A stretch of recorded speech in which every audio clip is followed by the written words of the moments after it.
Is today a win-win, lose-lose or win-lose type of game? Think about the scenarios for the game today against the Golden Eagles. 1. Auburn wins a close game. The Tigers are favored by 27 points. Anything less than that will raise more questions. You know the questions, the ones we've been asking after every game. Point 2. Auburn wins, but doesn't cover. Yes, a win is a win, and Southern Miss is not Alabama State or Liberty.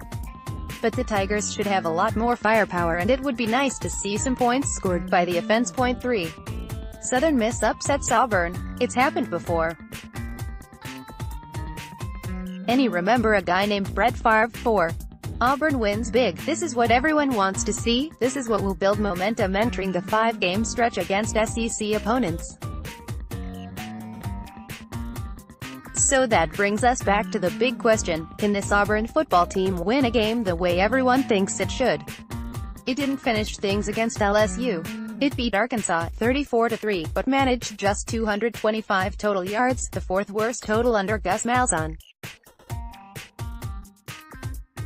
Here's our checklist of what we'd realistically like to see today.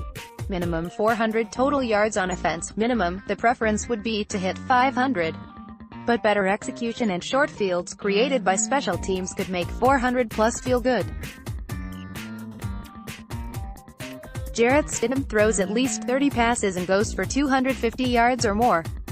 Understand that the short passing game is a big part of the game plan. But Stidham needs to find more consistency with downfield throws, over the middle throws and the intermediate routes.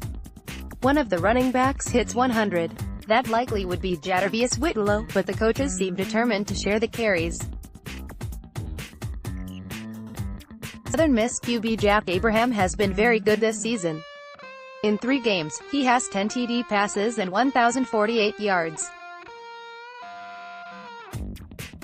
Unless Auburn wants to see itself get nickel and dimed down the field all afternoon, it needs to push Abraham, who's not the most nimble of QBs, out of his comfort zone. Marlon Davidson, Nick Coe, Big Cat Bryant and T.D. Moultrie need to apply constant pressure. That also helps out the defensive backs, who will be matched up in press situations. Pressure up front leads to big plays, interceptions on the back end. Better third down productivity. Auburn was 4 for 13 against Arkansas last week and 0 for 1 on 4th down. That has to get better. Of course, better first and second down plays makes it more manageable. Better red zone execution. Auburn has scored 17 of 22 times in the red zone, including 13 TDs. Overall, Auburn ranks 102nd in the nation in red zone scoring proficiency. That's not good. Next, ranking Auburn's top 10 players this season, so there you have it. Prior to the Arkansas game, we wrote how Auburn needed to start collecting style points with its victories. Last week's game was hit and miss in that category. Let's put that aside this week. It would just be nice to see Auburn win a game the way the Auburn football team knows how to win games.